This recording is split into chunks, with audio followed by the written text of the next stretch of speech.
The airport was buzzing with travelers, each rushing to their destinations. Among them was Marcus Green, a 42-year-old Black CEO of Green Tech Innovations. Dressed in a crisp navy blue suit, he exuded confidence and success. Marcus had worked tirelessly to build his company from the ground up, and now he was one of the most respected tech entrepreneurs in the country. As he strolled through the terminal, he pulled out his first-class boarding pass and headed towards the gate. His company had just secured a multi-million-dollar deal, and this trip to New York was crucial for the next phase of expansion. Boarding started, and Marcus walked into the plane, exchanging pleasantries with the flight attendants. He found his seat to a luxurious first-class window seat and settled in, adjusting his briefcase beside him. Just as he fastened his seat belt, a sharp voice pierced the air. "Excuse me, there must be some mistake." Marcus turned his head to see a middle-aged white woman standing in the aisle, her face twisted in disbelief. She had perfectly styled blonde hair and wore a designer outfit that screamed wealth. Her name, as he would soon find out, was Patricia Whitmore. "This is my seat," she declared, waving her boarding pass at the flight attendant. "There's no way this man," she spat the word as if it disgusted her, "should be sitting here." The flight attendant, a young Latina named Sophia, quickly checked Patricia's boarding pass. "Ma'am, you're in 2B, the aisle seat next to him," Sophia explained, remaining professional. Patricia's face turned red.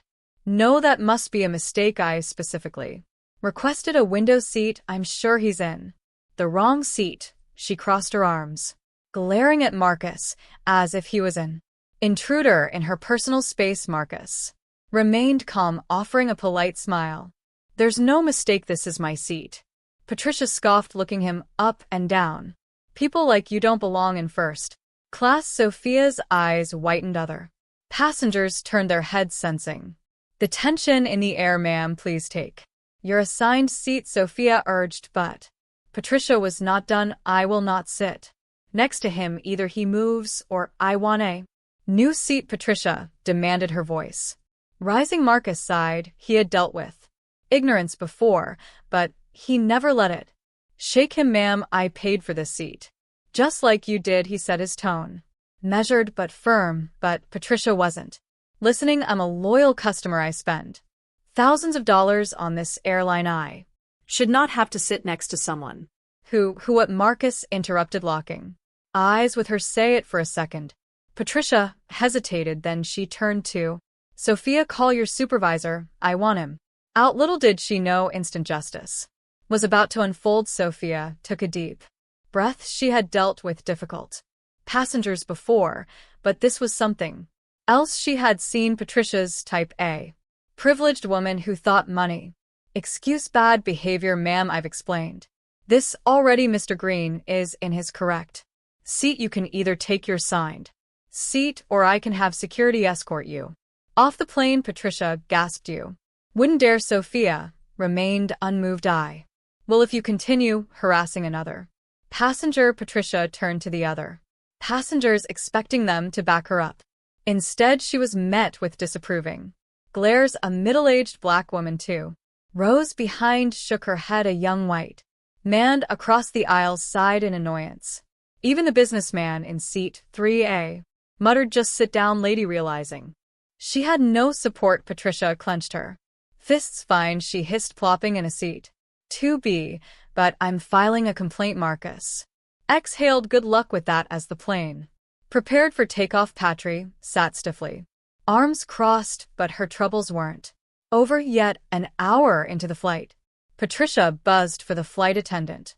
When Sophia arrived, Patricia smirked. "I like a glass of champagne." Sophia nodded.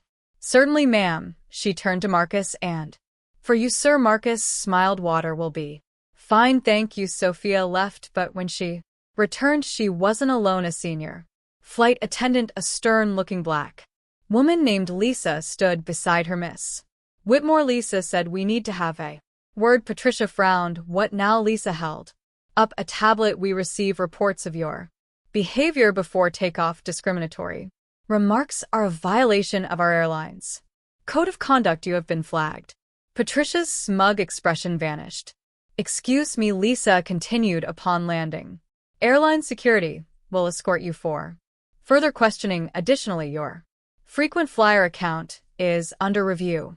Your status may be revoked. Patricia's jaw dropped. You can't do this, I may. Loyal customer Lisa raised an eyebrow. Not anymore. A few passengers clapped. Marcus chuckled, shaking his head. For the rest of the flight, Patricia sat in silence, her face red with humiliation. And when they landed, she was escorted off the plane like a disgraced criminal. As Marcus stepped off the aircraft, he smiled to himself. Some battles didn't require raising your voice.